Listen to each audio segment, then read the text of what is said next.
दोस्तों आज का जो हमारा पौधा है वो है मोगरे का पौधा। तो जैसा कि दोस्तों अभी मार्च का महीना खत्म होने वाला है। मोगरा का जो पौधा होता है दोस्तों वो समर फ्लावरिंग प्लांट है। वो जो है दोस्तों गर्मियों में ही फ्लावरिंग करता है भर भर के। तो जो है दोस्तों अभी तक अगर आपके मोगरे के पौधे में फ्लावर्स और कलियां बनना अगर स्टार्ट नहीं हुई है तो आप समझ जाइए दोस्तों कि आप जो है उसमें कुछ तो गलती कर रहे हैं, तभी अभी तक जो है वो कलियां नहीं बन रही है और इस तरह से जो है आपका मोगरा का पौधा का ग्रोथ नहीं हो रहा है और फ्लावरिंग करने के लिए वो तैयार नहीं हो रहा है। तो अभी जो है दोस्तों आपको कुछ तो ऐसे काम कर लेने हैं मार्च के लास्ट में, तभी जो है दोस्तों आगे गर्मियों में आपका मोगरा का पौधा जो है वो आगे जाके इस तरह से फ्लावरिंग करेगा और इस तरह से जो है आपका पौधा घना होगा। आपका पौधा जब घना होगा दोस्तों तभी जो है वो ढेर सारी फ्लावरिंग करेगा, क्योंकि मोगरा का जो पौधा होता है दोस्तों वो हमेशा न्यू ब्रांच में ही फ्लावरिंग करता है। वो कभी भी जो है वो पुराने ब्रांचेस में उसमें फ्लावर्स नहीं आते हैं। तो ज़्यादा घना होगा दोस्तों आपका मोगरा का पौधा वो उतना ही ज़्यादा फ्लावरिंग करेगा। तो नमस्ते दोस्तों, मैं हूँ किरण और मैं स्वागत करती हूँ आप सभी का मेरे इस यूट्यूब चैनल छोटी सी बगिया में। तो चलिए दोस्तों इस वीडियो को शुरू करते हैं। तो दोस्तों आज मैं आप सभी को यही बताऊंगी कि आपको कौन से ऐसे काम जो है वो अपने मोगरे के पौधे में अभी मार्च के लास्ट में कर लेना है, जिससे जो है आपका मोगरा का पौधा आने वाले गर्मियों में भर भर के फ्लावरिंग करे। और कुछ ऐसे जो है दोस्तों मैं आप सभी के साथ फर्टिलाइज़र भी शेयर करूंगी जिसका इस्तेमाल अगर आप अभी कर लोगे तो फिर उसमें जो है गारंटी है कि आपका मोगरा का पौधा जो है आने वाले गर्मियों में भर भर के फ्लावरिंग करेगा।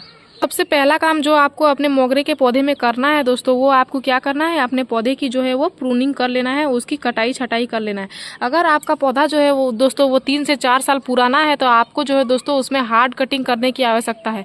आप हार्ड कटिंग करोगे तो उसमें जो है दोस्तों नई नई ब्रांचेस आएगी, तो फिर उसमें जो है भर भर के फ्लावर्स भी आएंगे। और अगर आपका पौधा जो है दोस्तों वो 1 से 2 साल पुराना है तो आपको उसमें क्या करना है, सॉफ्ट कटिंग करना है। कटिंग मतलब जो है दोस्तों आपको अपने ब्रांचेस को हल्की हल्की कट करना है। जैसे कि देख सकते हैं आप, अब यहाँ से ब्रांच को जो है वो कट किया हुआ है तो देख सकते हैं यहाँ से कितनी सुंदर 2 छोटी छोटी ब्रांचेस आना स्टार्ट हो गई है। और ये ब्रांचेस जो आएगी दोस्तों इसमें ऊपर जाके जो है वो आगे फ्लावरिंग भी होगी। देख सकते हैं आप इसमें एक छोटी सी बर्ड्स भी बन रही है। इतना छोटा सा ही जो है दोस्तों ये एकदम छोटा सा ब्रांच है, लेकिन ब्रांच निकला है दोस्तों, लेकिन उसमें जो है एक छोटी सी कली भी बनी है। देख सकते हैं यहाँ से भी मैंने इसकी कटाई की है तो यहाँ से देख सकते हैं कितनी सारी नई नई जो है वो ब्रांच बन रही है। और इस तरह से ब्रांच बनेगी दोस्तों तभी जाके आगे जाके फ्लावरिंग करेगा। देख सकते हैं यहाँ से एक कली बनना भी शुरू हो गई है। तो हमें जो है दोस्तों अपने पौधे की सबसे पहले जो है वो प्रूनिंग कर लेना है, उसकी कटाई छटाई कर लेना है।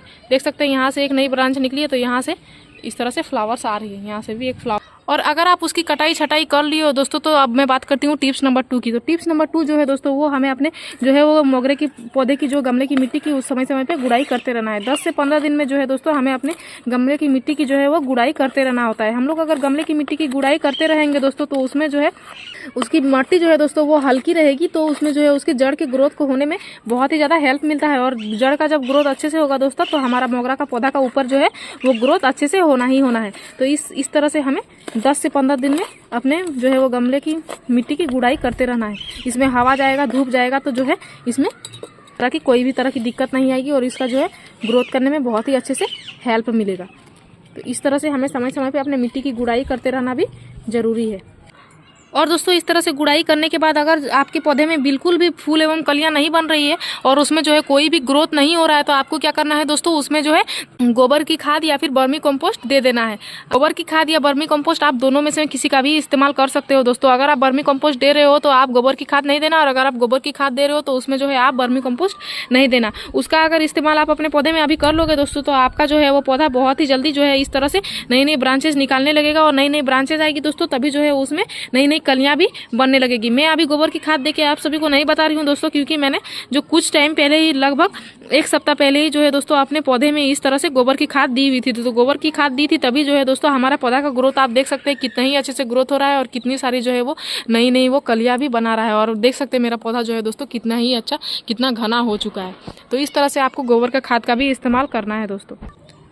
तो इस तरह से गुड़ाई करने के बाद मैं आप सभी को बताऊंगी दोस्तों कि आपको कौन से ऐसे खाद का इस्तेमाल करना है। तो देख सकते हैं दोस्तों यहाँ हमने लिया हुआ है केले और प्याज के सूखे हुए छिलके का जो है मैंने पाउडर बना लिया है, उसका जो है दोस्तों हम लोग इस पौधे में इस्तेमाल करेंगे। तो इसका इस्तेमाल जो है दोस्तों आप 2 चम्मच करके अपने पौधे में कर सकते हो। तो ये जो केले के छिलके होते हैं दोस्तों इसमें पोटेशियम, मैग्नीशियम और आयरन जैसे बहुत सारे ऐसे खनिज पदार्थ पाए जाते हैं जो हमारे पौधे की ग्रोथ में और फ्लावरिंग करने में बहुत ही ज़्यादा हेल्प करते हैं। तो इस तरह से पाउडर बना के जो है दोस्तों हमें 2 चम्मच इस तरह से दे देना है। और प्याज का छिलका जो है दोस्तों ये हमारे पौधे में रूटिंग एजेंट का भी काम करता है, जो हमारे पौधे की रूट्स को ग्रोथ करने में बहुत ही जल्दी मदद करता है। और इसमें जो है दोस्तों बहुत सारे ऐसे माइक्रोबिलियम गुण पाई जाती है जो हमारी पौधे की ग्रोथ में बहुत ही अच्छे से हेल्प करती है। तो हमारा पौधा का ग्रोथ जब होगा दोस्तों उसमें ढेर सारी जो है वो ब्रांचेस बनने लगेगी, तो अभी जो है दोस्तों हमारे पौधे में इस तरह से भर भर के फ्लावरिंग भी होने लगेगा। तो इस तरह से जो है दोस्तों हमें इसमें दे देना है और अपनी मिट्टी को चारों तरफ से मिला लेना है। तो ये जो है दोस्तों एकदम बिल्कुल ही ऑर्गेनिक फर्टिलाइजर है, इससे जो है हमारे पौधे में कोई भी खराबी नहीं होगी, हमारे पौधे को और बहुत ही न्यूट्रिशन जो भी न्यूट्रिशन चाहिए वो बहुत ही अच्छी मात्रा में मिल जाएगा। तो हमारा पौधा का जो ग्रोथ है वो बहुत ही अच्छे से होगा। तो इस तरह से 2 चम्मच करके जो है दोस्तों हमें 10 दिन में एक बार अपने पौधे में इस पाउडर का इस्तेमाल करना है। उसके बाद दूसरा फर्टिलाइजर मैं जो आप सभी को बताऊँगी दोस्तों वो चलिए मैं आप सभी को बता देती हूँ। और जो दूसरा फर्टिलाइजर मैं आप सभी को बता रही थी दोस्तों वो आप देख सकते हैं, वो है ये फिटकरी। और ये फिटकरी जो है दोस्तों इसको एलम के नाम से भी हम लोग जानते हैं, और ये मार्केट में बहुत ही आसानी से आपको उपलब्ध हो जाएगा दोस्तों। और ये जो है बहुत ही अलग अलग कलर का भी आता है, इसमें जो है वो पिंक कलर का भी आता है, व्हाइट कलर का भी आता है, ब्राउन कलर का भी आता है। तो उसमें आप जो है वो डिस्ट्रैक्ट नहीं होइएगा, ये अलग अलग कलर का आता है। हाल जो है दोस्तों अपने पौधे में 1 या 2 महीने में एक बार ही करना है, आपको ज़्यादा इस्तेमाल अपने पौधे में नहीं करना है। और फिटकरी का इस्तेमाल हम लोग को अपने पौधे में इसलिए करते हैं दोस्तों ताकि जो है ये हमारे पौधे की जो गमले की मिट्टी है उसको जो है ये हल्का एसिडिक बनाता है, और एसिडिक बनने के कारण ही जो होता है दोस्तों हमारा पौधा फ्लावरिंग करने के लिए तैयार हो जाता है, उसमें जो है कलियाँ बनने लगती है और भर भर के कलियाँ आती है। तो इसलिए जो है दोस्तों हमें इसका इस्तेमाल अपने पौधे में करना है। तो आप किस तरह से हम इसका इस्तेमाल जो है अपने पौधे में करेंगे दोस्तों, चलिए मैं आप सभी को बताती हूँ। इस्तेमाल करने के लिए आपको क्या करना है दोस्तों, इस तरह से जो है वो 1 लीटर पानी लेना है। अगर आपको ज़्यादा गमले में देना है दोस्तों तो आप उससे ज़्यादा भी पानी ले सकते हो, लेकिन मेरा एक ही गमला है तो इसलिए मैं यहाँ 1 लीटर पानी ली हूँ। और 1 लीटर पानी लेने के बाद आपको क्या करना, फिटकरी को डाल के कम से कम जो है वो 5 से 7 मिनट के लिए छोड़ देना है। और इसको छोड़ने के बाद जो है दोस्तों आपको इसका पानी का जो है अपने पौधे में इस्तेमाल करना है।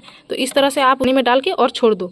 इसका अलग अलग तरीका है दोस्तों, अलग अलग तरह से भी आप इसका इस्तेमाल कर सकते हो। आप जो है इसका पाउडर के फॉर्म में भी डाल के इसका इस्तेमाल कर सकते हो, लेकिन उसमें जो है आपको क्वांटिटी समझ में नहीं आएगा, क्योंकि जो है ये एक केमिकल फर्टिलाइजर है। तो कम क्वांटिटी में अगर आप ऊपर नीचे करोगे तो आपको जो है आपके पौधे में गलत रिजल्ट भी मिल सकता है। तो इसलिए जो है ये जो है वो बहुत ही बेस्ट तरीका है इस अपने पौधे में इस्तेमाल करने का। तो आपको पानी में डाल के जो है वो 5 से 7 मिनट के लिए छोड़ देना है, ज़्यादा देर तक नहीं छोड़ना है। उसके बाद आपको जो है अपने पौधे में इस पानी का इस्तेमाल करना है। इस पानी को जो है अपने गमले में इस तरह से इस्तेमाल कर लेंगे। इस तरह से जो है दोस्तों आपको अपने गमले की मिट्टी में दे देना है। 1 लीटर पानी एक गमले के लिए काफ़ी है दोस्तों, आपको उतना भी ज़्यादा नहीं देना है जो वो ड्रेनेज से बाहर निकल जाए। तो इस तरह से आप दे दो। और इन सारी चीज़ों का अगर आप इस्तेमाल कर लिए हो दोस्तों, अगर फर्टिलाइजर भी आप डाल दिए हो, तो अब मैं आप सभी को बता देती हूँ कि जैसे कि ये समर फ्लावरिंग प्लांट है, गर्मियों में फ्लावर देने वाला प्लांट है। तो आपको क्या करना है दोस्तों, इस बात का ध्यान रखना है कि आपको जो गमले की मिट्टी है उसमें जो है हमेशा नमी बनी रहे। अगर इसमें नमी बनी हुई नहीं रहेगी दोस्तों तो फिर इसमें जो फ्लावर्स आएंगे वो सूख जाएंगे, वो झड़ जाएंगे, वो गिर जाएंगे, वो अच्छे से नहीं खिल पाएंगे, और ये जो है दोस्तों ढेर सारे फ्लावर्स भी नहीं बनाएगा। तो आपको इस बात का भी ध्यान रखना है दोस्तों कि आपको जो है वो गमले की मिट्टी में नमी बनाए रखना है, उसको एकदम सूखने नहीं देना है।